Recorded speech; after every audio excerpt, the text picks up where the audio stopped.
Hello, and welcome to Dan's Place. So glad you could join me today. We're going to talk about an interesting word that has some limitations and restrictions, but we want to broaden the perspective. The word is flexibility. Flexibility is defined as the quality or ability of bending, I like this word, easily without breaking.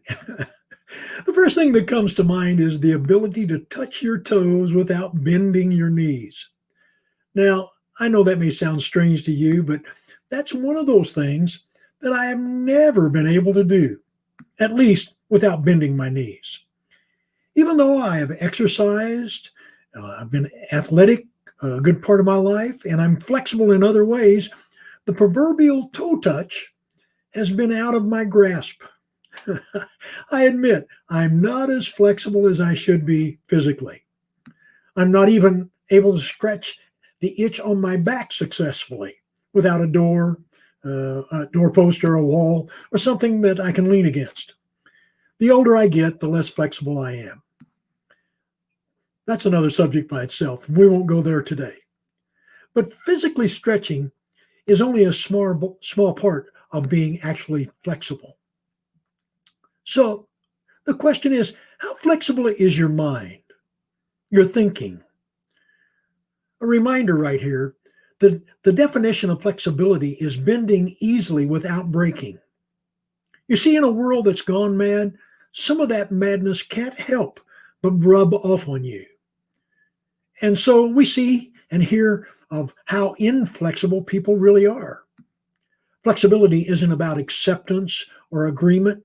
Simply put, it is the ability to bend, to make space, and to make that space without breaking, and opening up and letting in some of the happiness that is all around us, while resisting the desire to stay in a negative place. When we ask people what they really want, the majority will say, I just want to be happy. Then why? Please, someone help me understand, why are so many people unhappy? Are they really unhappy, or do they just need to do some mental exercise? A way to open up their minds so they can relieve some of that stinking thinking. What does it mean to be flexible mentally? It means more than just being willing and agreeable to meet someone 30 minutes later than a schedule has been made. It means to fully embrace life, live in the present, the now, to be open to change. All living things change, and as they change, they grow and develop. Be willing to accept what is. Again, acceptance is not agreement. I want to say it again, acceptance is not agreement. It just is. I mean, can we just be happy? Let's be happy that we're breathing and our heart is beating. There's a certain level of freedom and mental well-being that's really what we refer to as truth flexibility. Now, that may be a new term for some of you, but it's truth flexibility. And that's what life is all about. It is a different learning model than perhaps you've heard or even understood. One of the most important and good things about the inflexibility is the fact that we get stuck.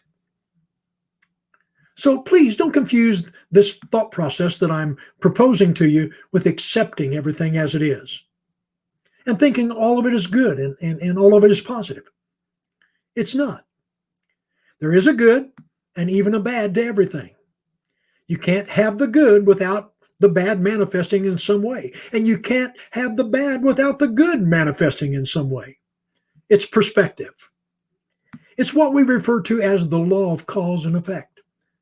But imagine using the entire spectrum of emotions that God has already given us, using them to move forward towards the things that we value most in our life: family, health, life, whatever is most important to you. May I propose a plan for improvement for our mental dexterity and our flexibility? First, stretch. Stretch your mental muscles through curiosity and commitment to trying to find understanding by educating yourself on what you do not know and that you do not understand. Stretch. Then next, accept. Accept those negative emotions as opposed to trying to control or eliminate them. This in turn will help you make better choices and decisions and ultimately reduce some levels of anxiety that frustrate and annoy you. Accept. Next, curiosity. Become curious. Curiosity will allow you to observe and explore negative reactions and do that without the preconceived judgments that go along with them. Those preconceived judgments have a tendency to cloud and impede the learning process. Become curious. And then freeing. Your mind, and when I say this, your mind needs to be free from resistance. Stop trying to resist. Open up your mind and be free. This will make committing to actions and behaviors much easier and allow you to be more open. Negative thoughts should be accepted into your mind. Then ask yourself, why? Why am I thinking this way? And then what is the outcome that you really are seeking? When you're having those negative thoughts, and please, we all do, we all have negative thoughts. Here's the real key: release them.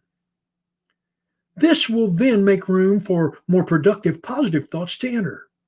And you become more flexible in your thinking. Because I'm a person of faith, I always look to the book. In my favorite book, in Philippians 4:8, it says this: finally, brothers and sisters, whatever is true, whatever is noble, whatever is right, whatever is pure, whatever is lovely, whatever is admirable, if everything and anything is excellent or praiseworthy, think about such things. This is the truest form of mental flexibility.